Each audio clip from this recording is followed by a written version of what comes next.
efeitos do Natal na vida do crente. Isaías 9, 1 a 7, fizemos um resumo desse sermão, né, na pregação ali, na congregação Betel, no dia 18, quando tivemos lá a cantata. E então nós leremos aqui e estudaremos juntos com um tempo mais tranquilo, para a gente ser edificado com a palavra do nosso Deus. Assim está escrito, acompanhe comigo por gentileza. Mas para a terra que estava aflita não continuará a obscuridade. Deus, nos primeiros tempos, tornou desprezível a terra de Zebulon e a terra de Naftali, mas nos últimos tornará glorioso o caminho do mar, além do Jordão, Galileia dos gentios. O povo que andava em trevas viu grande luz, e aos que viviam na região da sombra da morte, resplandeceu-lhes a luz. Tens multiplicado este povo, a alegria lhe aumentaste. Alegram-se eles diante de ti, como se alegram na ceifa, e como exultam quando repartem os despojos. Porque tu quebraste o jugo que pesava sobre eles, e a vara que lhes feria os ombros, e o cetro do seu opressor, como no dia dos midianitas. Porque toda bota com que anda o guerreiro no tumulto da batalha, e toda veste revolvida em sangue, serão queimadas, servirão de pasto ao fogo. Porque um menino nos nasceu, um filho se nos deu. O governo está sobre os seus ombros, e o seu nome será Maravilhoso Conselheiro, Deus Forte, Pai da Eternidade, Príncipe da Paz, para que se aumente o seu governo e venha paz sem fim sobre o trono de Davi e sobre o seu reino, para o estabelecer e o firmar mediante o juízo e a justiça desde agora e para sempre. O zelo do Senhor dos Exércitos fará isto. Natal. Quais são os efeitos na nossa vida? Você já saiu do seu ambiente, da sua casa e foi visitar alguém que você ama? E principalmente na zona rural, aquelas casas que as janelas não são de vidro, são de madeira. E de repente, quando você vai dormir, você toma um susto, porque lá fica muito mais escuro do que aqui. E aí você não consegue enxergar nada. Para piorar, você tem que levantar de madrugada para alguma coisa, ou banheiro, ou água, e você fica perdido. Você não sabe para onde ir, não enxerga nada, não sabe para onde ir, não sabe onde fica também a tomada para acender a luz, e você fica procurando até encontrar. Você fica meio perdido naquela situação ali, né? É muito comum, você acostuma com o seu quarto, você acostuma com a direção a ser tomada. Quando você vai para um lugar diferente, quando você vai para um lugar onde você não consegue enxergar nada e não sabe onde estão as coisas dentro aqui da mente, né? Não está guardado aqui, você tem maiores dificuldades. Certamente isso acontece conosco em locais estranhos. Quando nós olhamos para o livro do profeta Isaías, repetindo, você já deve saber disso, então só para lembrá-lo, ele foi escrito mais ou menos 750 anos antes de Cristo. Ele foi escrito há alguns anos, talvez juntando aí com a invasão da Síria no reino do norte de Israel, quando foram tomadas as 10 tribos e destruídas as 10 tribos, e ela se tornou então misturada. Por que misturada? Porque tiraram de Samaria, a capital do reino do norte, e levaram os judeus embora e colocaram então assírios ali. Mas Deus colocou ali pragas sobre eles, e eles entenderam e trouxeram então alguns religiosos líderes para ficarem em Samaria, judeus, e depois do convívio dos judeus com os assírios, nasceu o meio judeu. Então os samaritanos, por isso eles não eram bem recebidos, bem quistos pelos judeus de Jerusalém, né? No caso de Israel para com os judeus. Se você olhar esse livro, ele também retrata, e ele é conhecido também como o Evangelho do Antigo Testamento. Ele trata intensamente sobre a vinda do Messias, sobre os efeitos dessa vinda. Ele retrata detalhadamente a crucificação de Jesus, o nascimento e a crucificação de Jesus. Então, ele é considerado o evangelho do Antigo Testamento. Mas até o momento que nós lemos aqui, nós deparamos com algumas coisas interessantes, porque Isaías começa chamando a atenção do povo, admoestando o povo, e até há algo muito interessante, que no capítulo 1 ele fala assim: até os animais conhecem os seus donos e respondem ao seu chamado, mas o meu povo não me obedece.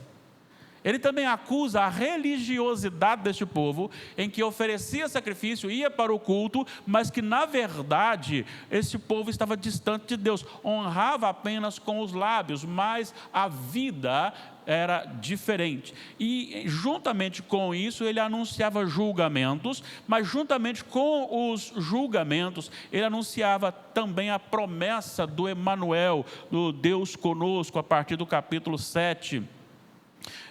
Versículo 10, mas ele já havia falado sobre o problema da Assíria, e no capítulo 8 ele fala mais diretamente da invasão dos assírios.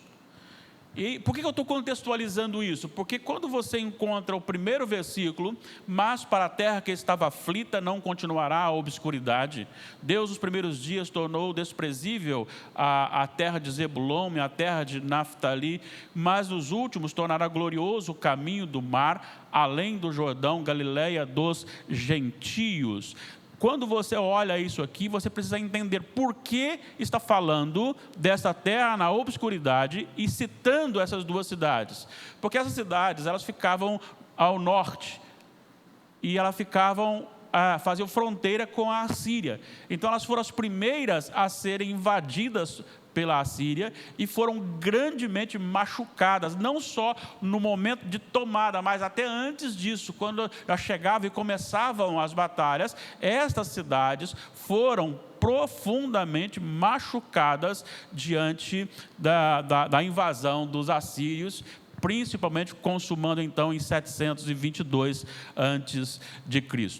Este texto, de 1 a 7, nos oferece largas, maravilhosas lições que deveriam motivar e abrir o nosso coração de tal maneira que venhamos a superar todas as nossas adversidades, olhando firmemente para algo que foi prometido antes, ou seja, iria acontecer para quem estava ouvindo a profecia, mas para nós já se cumpriu, para nós já é passado e presente. Passado e presente, com promessas para o futuro, dentro da consumação. Eu quero chamar a sua atenção, e você fique bem tranquilo para participar conosco. Eu quero destacar aqui 3 direcionamentos do efeito deste Natal na vida do crente, na vida do Filho de Deus, aquele que entende o que é o Natal. Para que ele tenha um efeito real, eu preciso entender isso e viver isso. Então, a primeira coisa que eu quero destacar aqui é que o Natal transforma as trevas em luz. O Natal transforma as trevas em luz. Tem uma coisa muito interessante aqui, porque ele vai tratar no versículo 2: o povo que andava em trevas viu grande luz. Normalmente, eu tenho o meu encontro com Jesus diário, lá na mesa, à mesa da minha casa. Quando então me levanto, para não atrapalhar nada, eu fecho a porta do quarto, e quando eu abro a Bíblia, normalmente, para que a minha leitura fique mais viva, eu preciso acender a lâmpada, eu preciso acender a luz. Trevas aqui não tem nada a ver, ao contrário do que as pessoas estão aí sensacionalizando, não tem nada a ver com raça nem com cor, tem a ver com as dificuldades trazidas para o momento. em que você pensa nas trevas, na escuridão, num contexto que você perde o discernimento e você perde a direção. Duas coisas importantes aqui. Primeiro, se você está num local de escuridão ou escuridade, você perde o discernimento, você não sabe o que tem ali por perto. É muito comum nos acampamentos, que hoje estão mais escassos um pouquinho, mas no tempo em que havia uma turminha que gostava de fazer aquela baguncinha saudável, baguncinha santa no acampamento, e iam normalmente prejudicar, no bom sentido da palavra, se pode dizer, né? Prejudicar no bom sentido da palavra, aquele que estava dormindo, ele então fazia aquelas brincadeiras, era tudo muito comum acontecer, e não tinha briga, não tinha nada, né? Mas aí aquele que ia dormir, às vezes fazia uma armadilha, colocava uma lata ou coisa do tipo, porque quem ia para fazer no escuro, não estava vendo nada, ao tropeçar na lata, acordava quem estava dormindo. Vocês não sabiam disso não, né? Então aprendam como se defender daqueles que gostam de brincar com vocês nos acampamentos. Por que eu estou falando isso? Porque quando aquele que foi no escuro, ele não consegue enxergar o que tem à frente. Então essa visão, ela é espiritual aplicada aqui no texto. Espiritualmente aplicada. O que quer dizer aqui? Quer dizer que há um momento da história em que aquele povo, naquele lugar, estava sem ter discernimento do que está acontecendo e nem sabia o que iria acontecer ou a direção a tomar.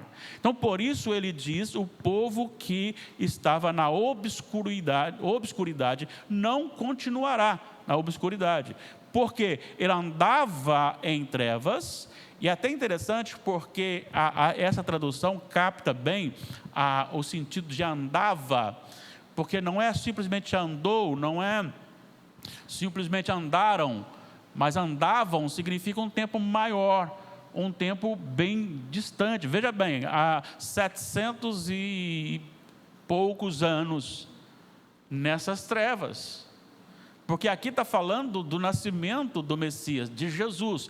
Então é algo que exige um tempo maior, e muitas vezes esse povo ficava assustado com os acontecimentos.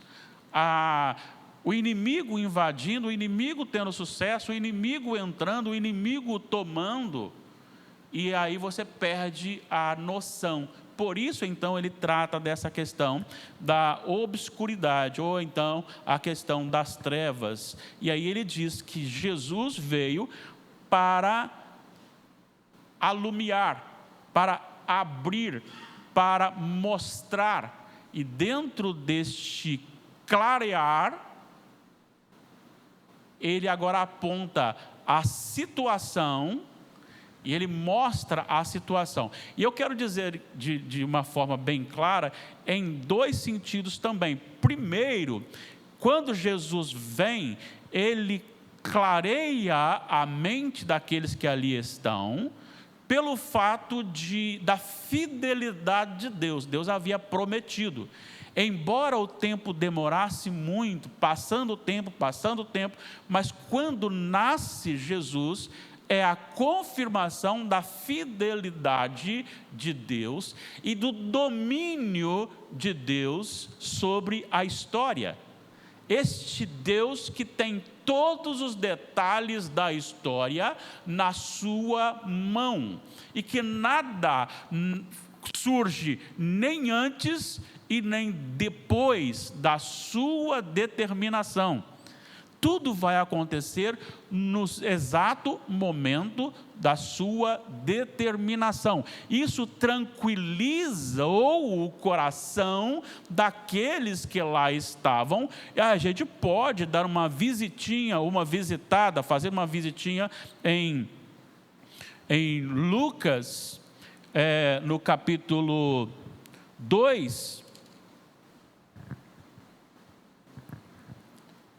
no Cântico de Simeão. Eu sempre já citei isso algumas outras vezes, mas só para você entender a alegria que o nascimento de Jesus foi para o povo e manifestado na vida desses dois, de Simeão e da profetisa Ana. Capítulo 2, versículo 25, diz assim: havia em Jerusalém um homem chamado Simeão, um homem este justo e piedoso, que esperava a consolação de Israel. Esperava. E esse esperava aqui, você pode voltar então no tempo e saber que não só ele, na sua vida, esperava o cumprimento, mas todos aqueles que voltaram, aqueles que nasceram antes, que eram também piedosos, todos eles aguardavam. O próprio Jó, diante do seu grande sofrimento, ele disse: eu sei que o meu Redentor vive e por fim se levantará. Há alguns teólogos que levam isso para o lado do Redentor humano, daquela família que viria, mas não há como você fugir do versículo seguinte, que aponta para a revelação de Deus. Então Jó também esperava o Redentor. E aqui você tem este povo em trevas, no sentido de não ter discernimento da situação, nem saber para onde ir, o resultado disso, mas você tem agora esta promessa sendo cumprida, Simeão dizendo, Lucas dizendo, Simeão esperava a consolação de Israel, e aí depois ele vai orar ao Senhor no versículo 29, dizendo: agora, Senhor, podes despedir em paz o teu servo, segundo a tua palavra, porque os meus olhos já viram a tua salvação, a qual preparaste diante de todos os homens, luz para a revelação aos gentios e para a glória do teu povo de Israel. Interessante, porque aqui o Simeão já tem uma visão missionária, né? Já tem uma visão missionária do avanço, e que essa salvação ela foi preparada também para os gentios. Para os gentios. Em Efésios também você diz que o povo, os gentios estavam sem Deus, separados de Deus e em trevas. E aí Jesus veio para trazer esta alegria. Então você tem isso em Simeão. Agora o versículo 36, você tem aqui a profetisa Ana. Havia uma profetisa chamada Ana, filha de Fanuel, da tribo de Azer, avançada em dias, que vivera com seu marido 7 anos desde que se casara, e que era viúva de 84 anos. Esta não deixava o templo, mas adorava noite e dia em jejuns e orações, e chegando naquela hora dava graças a Deus e falava a respeito do menino e a todos que esperavam a redenção de Jerusalém. Então agora o Natal ele vem para tirar este peso dessa incerteza da situação e da direção. Então por isso este Natal ele tem que ser encarado como a luz que nos dá a identificação das circunstâncias e direção. E aí então eu aplico isso para a nossa vida. Quantos momentos da nossa vida a gente fica desolado? A gente não consegue enxergar, discernir o que está acontecendo. Por que isto? Por que aquilo outro? Por que o sistema brasileiro é tão corrompido e por uma paixão as pessoas apoiam, desde que seja do seu lado, seja ele no esporte, seja ele na área da política, seja o que for? Porque a gente não consegue ver, está claramente algo acontecendo, e aquilo vai acontecendo na nossa cara. Se você olhar, por exemplo, uma das coisas que se bateu muito na tecla foram as pessoas falando sobre o grande número de pobreza na terra, no Brasil. Acabou a eleição e reajustaram seus salários em até quase 50%. Não é uma coisa estranha? Você fica, como assim? Você fica meio perdido. Você fica meio perdido diante das circunstâncias, das ações. E isto não só, eu estou citando isso lá por ser maior evidência. Mas essa corrupção, ela é gerada no nosso meio, até mesmo, inclusive no meio religioso. Quando às vezes se briga por qualquer coisa e você fica numa situação sem saber o que fazer, não entende, não há um diagnóstico da circunstância. Um outro exemplo é que quando você sofre alguma coisa, passa por uma adversidade, você não consegue entender qual a razão daquela adversidade. E aí você começa a questionar, por que o homem que não teme a Deus não está passando por tanta coisa como eu estou passando? Por que aquele que não teme a Deus... Então, são momentos da vida que uma nuvem paira sobre a nossa cabeça, não nos permitindo enxergar nada além daquilo que vemos a 1 metro, 2 metros, 3 metros. Pode ser uma enfermidade, pode ser um problema de relacionamento, pode ser um problema na empresa, pode ser um problema com a empresa. Às vezes você é um funcionário e está fazendo de tudo e ainda assim você não tem sido reconhecido. Aí você começa a questionar isso, por quê? Porque são coisas que vão acontecendo na vida da gente e você não tem uma explicação. Mas eu quero que você entenda que Jesus veio para clarear. Você não vai saber o que está acontecendo, mas o Senhor Jesus nos dá o entendimento de que existe aquele que está por trás da sua história. Se você olhar, por que o meu filho nasceu com este probleminha de saúde? E aí você pensa, será que Deus deu uma cochilada na hora da concepção? Será que Deus perdeu o controle sobre a questão da concepção e aí foi lá os sêmens que não eram aperfeiçoados e aí surgiu? Não. Deus tem propósito com todas as pessoas. A nossa história é contada pelo Senhor, e isso o Senhor Jesus veio para mostrar. Tudo o que está na Bíblia deixou de ser uma história de fé e é uma história de fato. Por quê? Porque quando você olha para o nascimento de Jesus e o seu ministério, e você olha para Isaías 9, não tem como você negar que Isaías 9 é um fato, e não apenas uma questão de fé.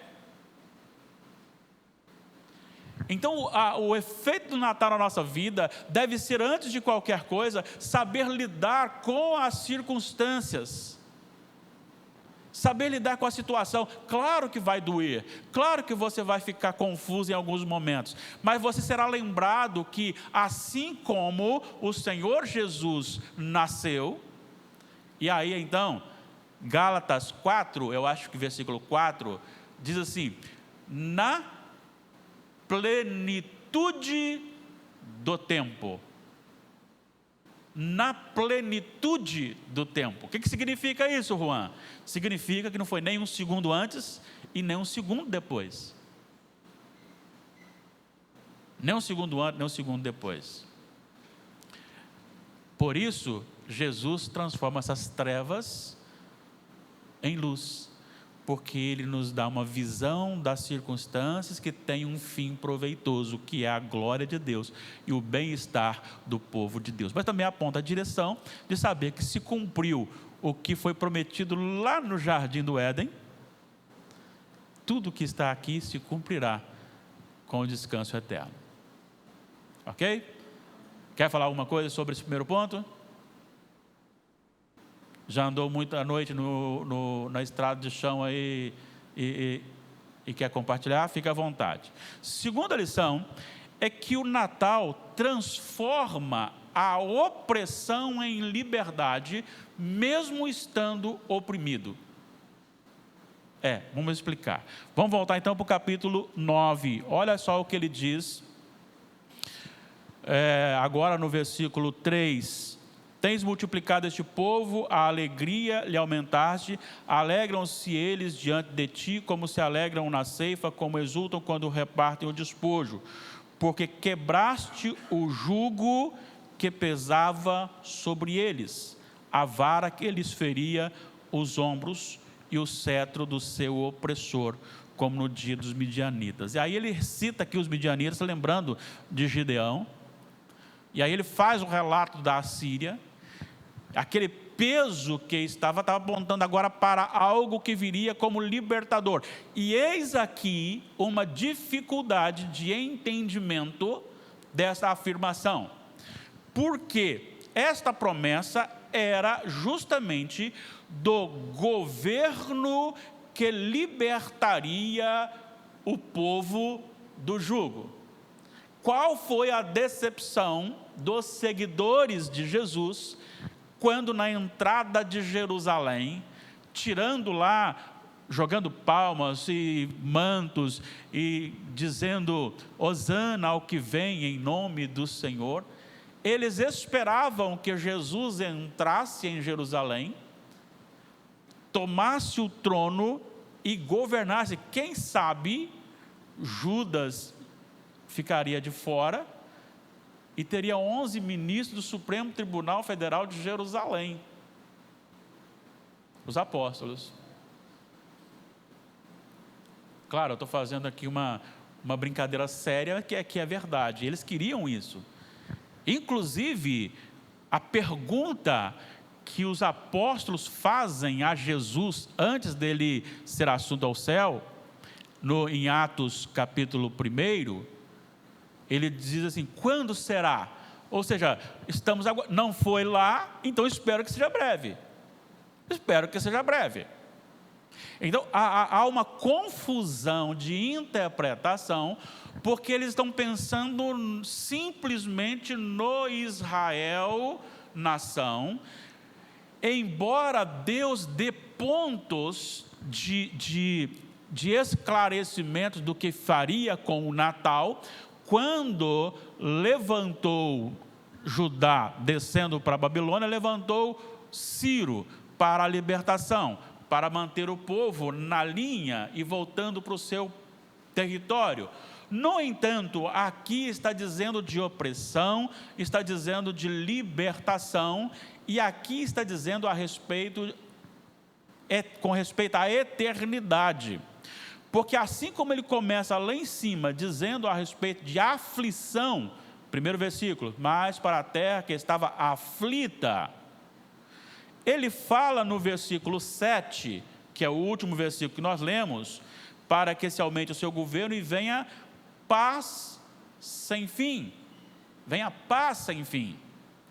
Então você tem aqui dentro desta ideia da opressão, algo que se cumpre momentaneamente, como nação de Israel, mas que tem uma implicação da eternidade.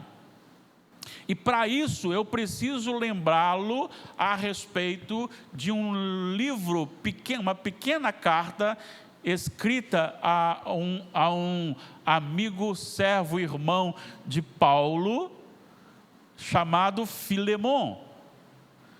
O que tinha acontecido? O escravo de Filemon, lá naquele período era comum ter os escravos, o escravo havia fugido. Ele se encontra com Paulo e o Espírito Santo o converte. Quando há libertação na conversão, Paulo o manda de novo para ser escravo de Filemon. Onésimo era um escravo livre. Mesmo que ele fosse submetido, ele continuaria livre, porque a libertação desta opressão é de um sistema espiritual. e não simplesmente de coisas do dia a dia. E isso é muito importante você entender. Eis a razão de tanta alegria no coração manifestada na face daqueles que, servindo ao Senhor e por causa do Senhor, recebem grandes, terríveis, pesadas opressões. Eu posso citar algumas pessoas, eu vou citar 3 pessoas aqui por nome. Todas as 3 já foram recolhidas pelo Senhor. Todas as 3 passaram pelo problema de câncer. Melhor, vou citar 4, não vou demorar muito, vou citar 4. Em 99, membro da Igreja Assembleia de Deus de Chalé, irmão Horaci, tomado pelo câncer, mas não pela opressão da tristeza, morreu feliz, em paz. 2009, meu irmão, da mesma forma, tomado pelo câncer, morreu em paz e com alegria no Senhor. Eu não vou lembrar o ano, mas eu acho que é Wagner, me ajuda aí, Damares, Wagner, né? Na rua Mimoso do Sul, um rapaz que se converteu, não deu tempo nem de ser batizado. E quando cheguei lá, que a esposa me ligou, ele havia acabado de morrer, eu tinha dado assistência a ele, evangelizado. Quando chegou, ela me ligou, ele faleceu. Então eu fui lá, e ela então me abraçou e disse assim: pastor, ontem, era um domingo, ontem ele falou no céu o dia inteiro. E o outro foi recentemente o nosso irmão Sebastião, tomado pelo câncer, que os seus olhos brilhavam lá no hospital, brilhavam, e ele começou a compartilhar o evangelho, lá no Santa Casa, compartilhar o evangelho com todos aqueles que chegavam lá, os enfermeiros, e contando o que Deus havia feito na vida dele. Isto é, tomado por uma enfermidade terrível, mas livre, totalmente livre desta opressão. O que isso significa para nós aqui? É que você pode ser acuado, você pode ser proibido, você pode ser aprisionado, e você pode até ser executado, mas em momento algum eles poderão prender a sua alma. O Senhor Jesus nos liberta do sistema deste mundo, nos liberta do imperador das trevas. Colossenses 1,13, Ele, Deus, o Pai, nos libertou do império das trevas e nos transportou para o reino do Filho do seu amor. O Senhor Jesus, na oração sacerdotal, João 17, disse assim: eles estão no mundo, mas não são do mundo, e eu rogo por eles. E aí, tem mais, e na mesma oração ele diz assim: não só rogo por estes, mas rogo ainda por aqueles que estarão reunidos no dia 25 de dezembro, no templo da Igreja Presbiteriana de Nova Brasília, que são meus. Significa que você é livre deste mundo. O mundo lhe causa tristeza porque jaz no maligno. 1 de João 5,19. Mas ele não pode tirar a sua alegria. É por isso que crente tem que ser mais alegre, tem que ser mais sorridente, sabe? A gente tem que estar mais feliz na presença de Deus, ter alegria. Opa, hoje é domingo, 25 de dezembro. O que é dia 25 de dezembro? É Natal. O que significa Natal? Nascimento de Jesus. Quem é o meu Senhor? Jesus. Então eu vou para o templo, meus irmãos, para adorar o meu Senhor. Nada contra você que ficou em casa, tá bom? Se você quis ficar, você sabe, Deus sabe sua história, sua vida. Mas a gente não só no domingo de Natal, mas a gente precisava acordar com alegria, desejar estar na presença do Senhor junto com os irmãos, porque nós não somos mais presos a esse sistema. Esse sistema, o cara passa a noite inteira bebendo, usando tantas coisas, e depois tem que dormir até tarde, porque não tem força física, vigor. Nós não deveríamos fazer assim como orientou o nosso amado irmão John Piper, uma certa vez falando para jovens. Ele disse o seguinte: deveríamos fazer o seguinte: na sexta-feira você vai para a lanchonete, dorme até mais tarde um pouquinho, mas no sábado chega mais cedo, dorme mais cedo, para você acordar no domingo com disposição. Porque é um dia separado para você estar na presença do Senhor com alegria. Nós não pertencemos a este mundo, nós não precisamos do ritmo deste mundo, nós não precisamos do estilo deste mundo, nós temos o reino dos céus governando a nossa vida, e o Natal veio para nos trazer isto, essa libertação. Eu vejo nós como crentes, muitas vezes, perdidos, porque nós não entramos de corpo e alma no Evangelho. Às vezes ficamos um pouco no Evangelho e um pouco neste mundo. Este mundo ainda muito nos atrai. As cachoeiras, as praias, as lanchonetes, as festinhas, ainda que sejam coisas boas, não estou dizendo coisas ruins não, coisas boas, mas às vezes nos agarramos nisso. Não, tem que casar primeiro, tem que abrir uma empresa primeiro, tem que formar primeiro, depois Cristo vem, né? Enquanto deveríamos estar no mundo, sim, estar no mundo, nos preocupar com as coisas daqui, sim, mas o nosso coração precisa estar no Senhor Jesus de corpo e alma. Por isso eu tenho prazer em estar junto com os irmãos num local separado para adorar o Senhor. Pensa comigo, olha se o mundo vai entender essa loucura. 25 de dezembro, possivelmente você tenha dormido mais tarde um pouquinho ontem, aquela ceia gostosa. Eu não, nós não. Nós fizemos mais cedo, dormimos mais cedo, mas ainda assim você está aqui. O que ele traz aqui? É porque não tinha outro lugar para ir? Tinha, sua cama. Você teve que sair dela. Para mim é fácil, porque o meu corpo me puxa para levantar cedo, mas muitos têm um corpo diferente do meu, então gosta mais de uma cama até mais tarde um pouquinho. Ainda assim, veio. É porque você é religioso? Não, não creio. Até porque nós não pregamos lei aqui. Eu creio que você vencer o seu cansaço e vir para aqui, escolher estar aqui, é porque o Espírito Santo colocou no seu coração essa necessidade de estar aqui, esse desejo de estar aqui. Então você não pertence a esse mundo, nem mesmo às coisas deste mundo, por isso você está aqui. Ok? Final, para a gente fechar aqui.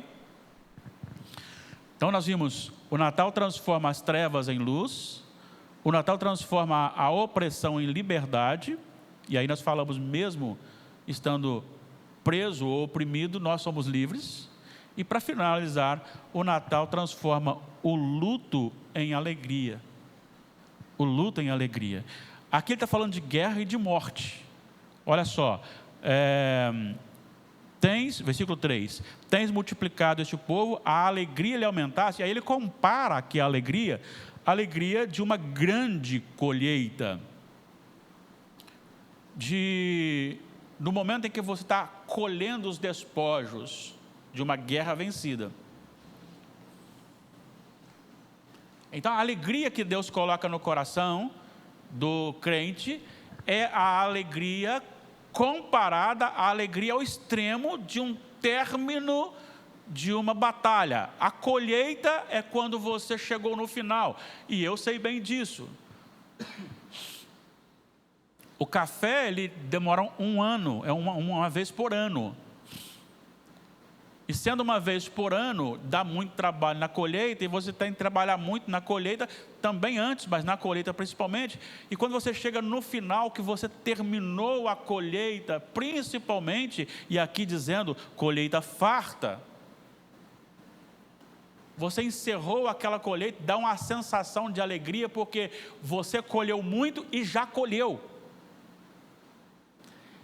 A alegria causada pelo Espírito Santo aqui, ele transforma então o luto em alegria, porque ele vai dizer logo abaixo que a bota com que anda o guerreiro, olha só o versículo 5, no tumulto da batalha, e toda veste revolvida em sangue serão queimadas, não haverá mais guerra, não haverá mais morte. E aí então me conduz para Apocalipse 21, novo céu e nova terra. E aí ele vai dizer que não haverá mais luto, não haverá mais pranto, não haverá mais choro, não haverá mais dor, o mar não mais existirá, e todos os teólogos que eu conheço de confiança são unânimes em afirmar que a ausência do mar é simbólica, pensando normalmente nas tempestades que há no mar, que são muito mais difíceis de se lidar do que com a tempestade na terra. Então não haverá mais tribulação, não haverá mais tempestades, não haverá mais adversidades, não haverá mais pecado cometido, não haverá mais probleminha de relacionamento, não haverá, não haverá. A morte não estará lá. Esses que partiram, que nós acabamos de citar, e tantos outros que partiram no Senhor, esses serão ressuscitados para a eternidade, graças a esta profecia, ao cumprimento dessa profecia. Jesus é aquele que nos garante, porque como nós faremos agora neste momento, e o Natal deve ser lembrado em 3 estágios, o nascimento, a morte e a ressurreição de Jesus, sendo ele então o que nasceu, pode nos apontar o nosso nascimento em Deus, a nossa sermos criados novamente, um novo coração. A morte dele, a morte do velho homem, da natureza pecaminosa que sempre dominava, agora não mais nos domina. E a ressurreição é a punição da morte, a derrota da morte como causa do pecado. Então todos aqueles que morreram em Jesus ressuscitarão em Cristo, assim como ele ressuscitou, e é a garantia da nossa ressurreição. E aí eu verei os nossos irmãos, Horaci, Wagner, Elmir e Sebastião. Verei também tantos outros que já morreram e partiram com Cristo, e tantos outros que estão morrendo agora com Cristo, e tantos outros que ainda morrerão com Cristo. Mas para que isso seja real, é necessário que Jesus não nasça num dia lá atrás, um Jesus histórico. É necessário que ele nasça no meu coração, tornando o meu Salvador e o meu Senhor. Só assim eu serei ressuscitado para a nova terra. Do contrário, eu serei ressuscitado para a perdição eterna. Então eu só encontrarei os filhos de Deus lá, os eleitos de Deus, se eu também for um eleito de Deus, se o meu nome estiver escrito no livro da vida. Agora, qual a garantia que eu tenho disso? Eu preciso encerrar aqui. Versículo 9. Um menino nos nasceu, um filho se nos deu, o governo está sobre os seus ombros. Olha só que segurança. Por que eu tenho segurança neste governo? Não tenho segurança no governo que está encerrando, nem no próximo, nem nos passados, nem no futuro. Mas nesse eu posso ter. Primeiro, porque ele é sábio por excelência, maravilhoso conselheiro. Não é qualquer conselheiro, não é um bom conselheiro. Ele é um maravilhoso conselheiro. Então, sabedoria por excelência. Ele é sábio por excelência. O que mais que ele é? E aí ele vai dizer: Deus forte. Não é alguém que formou em Harvard. Não é alguém que fez uma boa faculdade. Não é alguém que nasceu com um cérebro desenvolvido a ponto de ser mais inteligente. Mas é o próprio Deus, Criador de todas as coisas. É só olhar João 1, 2, 3 e depois ir lá e olhar Hebreus 1, versículo 2. É só olhar Colossenses 1. Ele estava na criação, por ele ela veio. Ele sustenta com o poder da sua palavra. É este maravilhoso conselheiro, é este que governa a história, é este que governa, pensando no Brasil, governa o nosso lar, governa o nosso bairro, governa as autoridades relacionadas ao município, governa as autoridades relacionadas ao Estado e governa as autoridades relacionadas à nação e a todas as nações.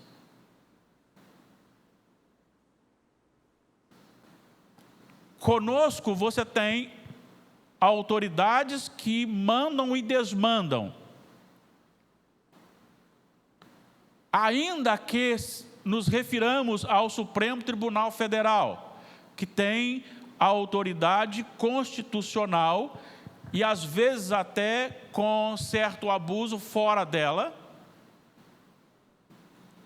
e impõe, mas eles só estão lá e as demais só estão onde estão, porque tem um governo soberano que não só permite, como as usa dentro de um propósito maior, porque o governo que nós temos, e tudo está sobre os seus ombros, é Deus forte.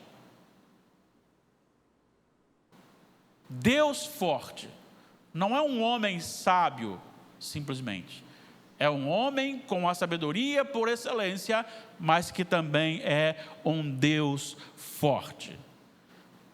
Terceira coisa, Pai da eternidade. Ele não tem fim, ele não foi derrotado com a morte. Ele nasceu no tempo, ele morreu no tempo, ele ressuscitou no tempo, e diz o salmista no Salmo 2, Deus o Pai lhe deu a regência do universo com varas de ferro sobre as nações. Ele é eterno, ninguém toca nele.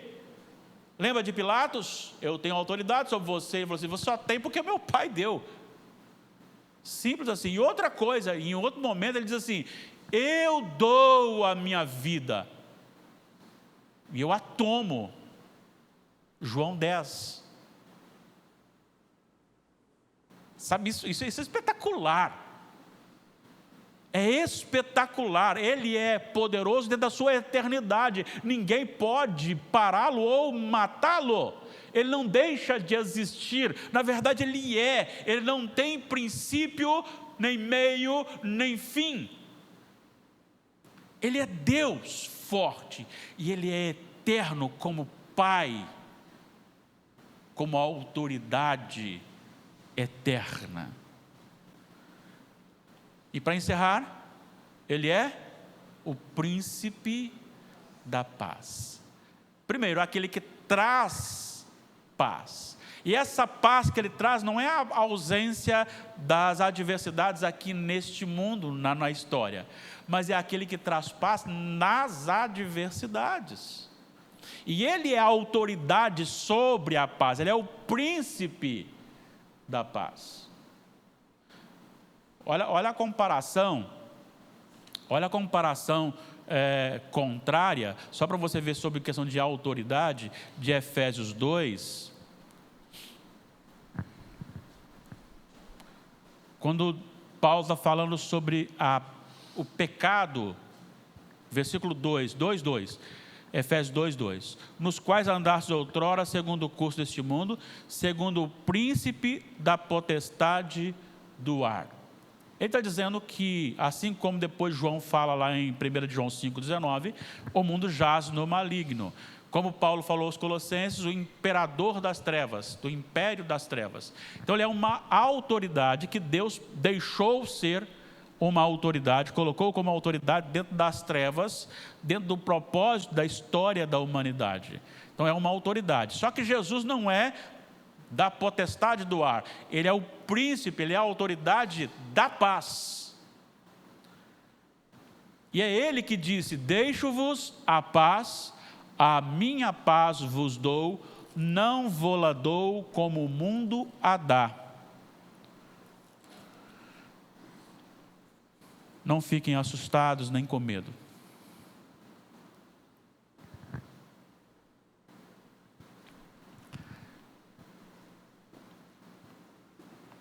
Será que nós temos realmente ideia do que é verdadeiramente o Natal, independentemente de data? Será que nós não acostumamos com a ideia e por isso vivemos assim de maneira tão discreta? Ninguém nem sabe que eu sou cristão.